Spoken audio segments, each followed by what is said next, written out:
Paper name है आपका जो है भारत में उपनिवेशवाद और राष्ट्रवाद।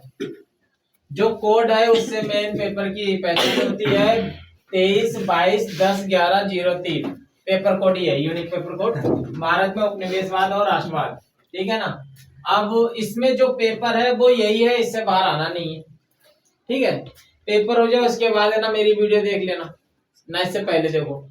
अगर आप पेपर में सक्सेस करना चाहते हो, क्लियर करना चाहते हो, पेपर को अच्छी तरीके से डील करना चाहते हो, नंबर अच्छे लाना चाहते हो, जो इसमें प्रश्न पूछेगा उन सबके आंसर देना चाहते हो, तो यही पॉइंट है, इससे बाहर नहीं आना। अब बात क्या आती है कि प्रश्न कैसे बनेंगे, उनकी जानकारी दे देता हूँ। देखो आपकी बुक में है ना कुल 3 इकाइयां हैं, 3 4 5 इकाइयां हैं। और इन 5 इकाइयों में अगर चैप्टर की बात करते हैं तो चैप्टर है 16। 5 इकाइयों में चैप्टर जो है उन्होंने 16 यानी कि 16 चैप्टर दिए गए और 16 चैप्टर टॉपिक वाइज बटे होते हैं।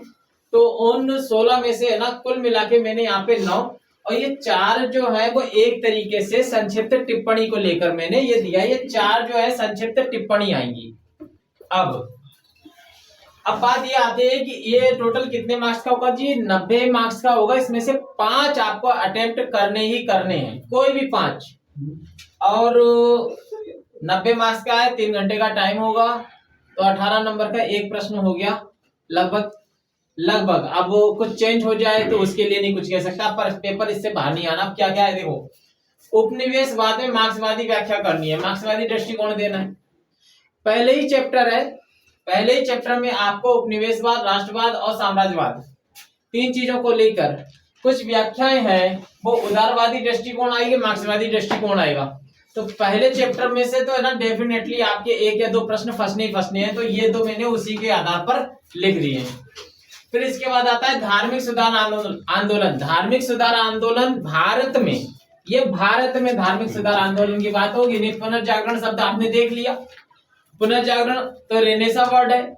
आप चले गए यूरोपीय पृष्ठभूमि पे, यूरोपीय पृष्ठभूमि के अंतर्गत आपने कहीं प्रोटेस्ट क्रांति समझ के उसके बारे में लिख दिया, ऐसा कुछ नहीं, अपनी किताब को पढ़िएगा। ये भारत में धार्मिक सुधार आंदोलन को लेकर है ना प्रश्न आएगा, तो मैं इधर डाल सकता हूं भारत। ठीक है, ये समझिएगा। और पुनर्जागरण, ठीक है ना। अब इसके बाद भारत सरकार अधिनियम 335, ये मेरी तरफ से इंपॉर्टेंट, ये 2 मेरी तरफ से इंपॉर्टेंट। इसमें मुस्लिम लीग टिप्पणी और 1857 का विद्रोह। अगर सांप्रदायिकता की बात करता हूं तो सांप्रदायिकता को लेकर यहाँ पे भारत विभाजन की बात की गई है। तो देखो बेटा, ये और ये चीज सिमिलर ही है, क्योंकि एक ही यूनिट से ही लिए गए हैं। यहाँ पे मैंने है ना सविनय अवज्ञा आंदोलन भी डाला है, तो मैंने भारत छोड़ो आंदोलन भी डाला, एक ही इकाई में है ना ये दोनों चीजें भी दी गई हैं। और दोनों को अगर आप पढ़ोगे तो आपने तो इससे पहले की क्लासों में 10वीं 11वीं 12वीं में भी है ना इसका अध्ययन किया होगा। सविनय अवज्ञा आंदोलन नमक आंदोलन या नमक कानून से संबंधित है, और भारत छोड़ो आंदोलन जो है वो उस पीरियड का है जब हमें भारत को स्वतंत्र कराना था, द्वितीय विश्व युद्ध की चरम सीमा थी। ठीक है ना, तो 1942 अबाउटली के बाद की बात है। भारत विभाजन की बात आती है औपनिवेशिक शासन काल में भारत का विभाजन किस प्रकार, माउंटबेटन किस प्रकार से जो है एक प्रोस्पेक्टर लेके आए हो, किस प्रकार से भारत का विभाजन हुआ, मुस्लिम लीग की क्या इसमें भूमिका थी, और जब विभाजन हुआ उस समय भारत को है ना किन किन परिस्थितियों का सामना करना पड़ा। ठीक है ना, एक तरीके से सांप्रदायिकता की भावना पैदा हुई थी, कई प्रकार के दंगे हुए थे, और 2 विभिन्न धर्मों के बीच में जो तनाव की शैली बहुत ज्यादा विकराल रूप ले गई थी, उससे संबंधित बिंदुओं पर प्रकाश डालते हुए आपको इसका और इसका आंसर देना है। महिलाओं की भूमिका और आंदोलन में महिलाओं की भी देखो भूमिका ना के बराबर नहीं की जा सकती है, महिलाओं ने भी अपनी भूमिका दी है, जेलों में भी गई हैं, और गांधी द्वारा चलाए गए जो हिंसात्मक जो आंदोलन थे उनमें महिलाओं ने जो है एक तरीके से आर्थिक मदद भी की है। वहीं पर है ना कताई यानी कि है ना कपास वस्त्र उद्योग में भी है ना उन्होंने अपनी अहम भूमिका निभाई है। वहीं पर अगर हम गोलमेज सम्मेलनों की बात करते हैं तो उसमें भी महिलाओं का योगदान है। आप पढ़ेंगे तो सारी जानकारियां आपको मिलेंगी।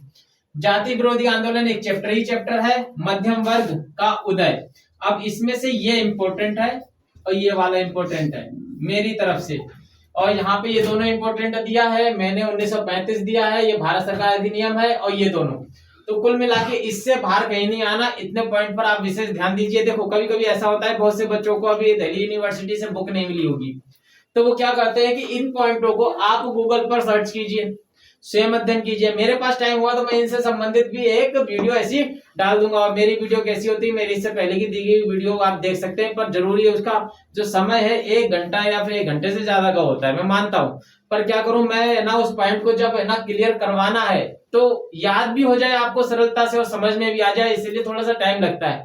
अगर आपसे देखी जाती है तो देखें, नहीं देखी जाती है तो कोई बात नहीं। अब मैं करूं क्या, 7 या 8 मिनट में मैं पूरा एक्सप्लेन भी नहीं कर सकता।